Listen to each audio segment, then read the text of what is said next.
Hi there, so recently I made a video where I was looking at how to get power into the Concept2 rowing machine, specifically with the lever set to 5 and a drag factor of 140.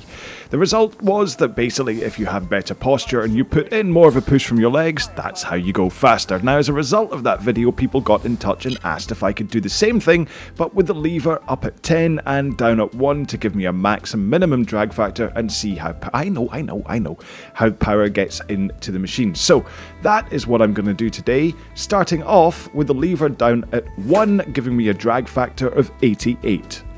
Now I'm going to do exactly the same thing I did in the last video.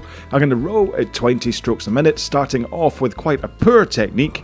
Here we go. And then I'm going to straighten up my posture after a few strokes, once I get into the rhythm of 20 strokes a minute, of course.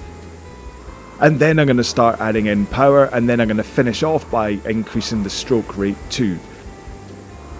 So here we go then. I'm going to tilt over my hips to get more of a drive length now.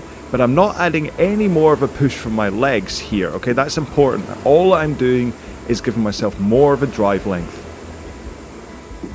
And then once I'm happy with that, I then start to add in more of a push from my legs. And you can see that just by pushing harder with my legs at the same stroke rate, I'm now going like 10 seconds faster than I was before. Nothing to do with stroke rate, nothing to do with where the drag factor is set. Then once I'm happy here, I start to add in a lot more power. This is then overpowering the stroke, as I call it, and we can see that I'm going even faster by doing so. And finally, I take that stroke rate up and put everything into it, and you can see that I'm down at 134 pace. So having started off in the low 220s with a poor posture and no power, I'm now going 1 minute 34 per 500 meters, which actually matches when the lever was set to 5 in the previous video. So, let's move on to the lever up at 10. So when I set my lever all the way up to 10, it gives me a drag factor of 233, because this is still a nice, clean machine. I'm going to go through exactly the same thing again, so starting off with a pretty bad technique. My back's leaning backwards most of the time, I'm not really putting any power, and my drive length is down at 117. Not great.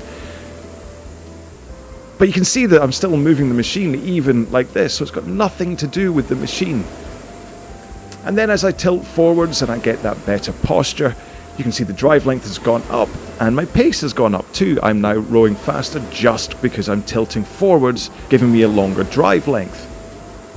And now I start to add in some power from my legs, pushing that little bit harder, but still crucially down at 20 strokes a minute, and still not overpowering the stroke, which is what I've now moved into here.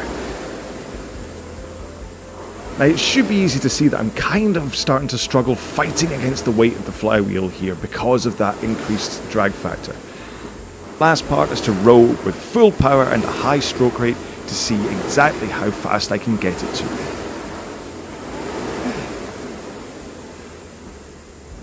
So clearly, looking at that, you'd be saying, your entire thesis on this is wrong, because you clearly went faster when you had the lever up at 10, which gives me a drag factor of 233.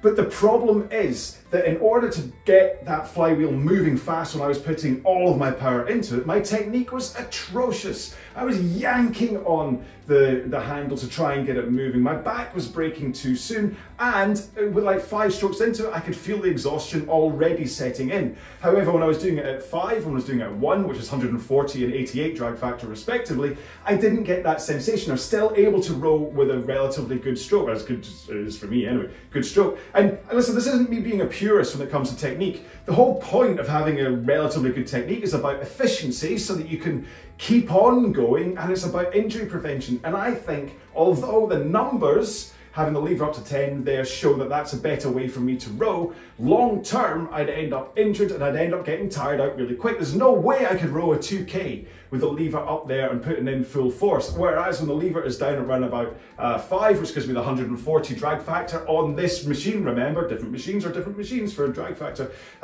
then I'd be able to go nice and fast. So there is a payoff there. So maybe for like a 500 meter row or 1 minute row or a 100 meter row, I could like raise the drag factor up a lot higher. The problem with that though is that the short fast stuff, it takes that a little bit longer, a few tenths of a second longer to get that up to speed, because the flywheel is so heavy compared to when it's down. So you kind of have to find your sweet spot. So like I say, that was interesting. I totally wasn't expecting to get that much faster to have the lever up at 10 and that 233 drag factor, to actually be going 7 seconds faster when I'm putting absolutely everything into it. And yes, it's a little bit woolly about, was I really putting everything into the other two? But I promise you, I was putting in as much as I could into when the lever was at 5, lever was 1. I just think that because I was then pulling and forcing with muscles rather than technique, not that I have much muscles, that's why I was going faster. But I don't want you to think that because I went faster here that you have to set, that you should set your lever to 10. It's a danger of making this update video, is you're like, no brainer, clearly that's what to do. Please don't, because technique is all about efficiency and injury prevention. I want you to be efficient to be able to row for as long as you want,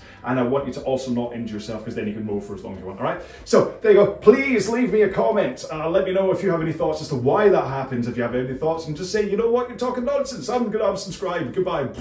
Okay, because I'd really like to hear what you think about this. What happens with you when you row at 10, 5 and 1 on your machine? And then remember and post what your drag factor is as well, because if you're on a dirty, filthy gym machine, then when the lever's all the way up at 10, you might only be getting 90 drag factor because it's so dirty. My one at the gym that I go to in the centre of Glasgow, when he set the lever to 10, is at 90 drag factor is at the top. Keep saying to them, they're like, there's someone else that comes and does the cleaning and they've not done it yet. So anyway, right, I'm gonna go because I'm ranting and this is a very long video now. So yeah, thank you so much for watching. Like I say, leave me a comment. I'll see you in the next video. Until then, take care, be well, bye.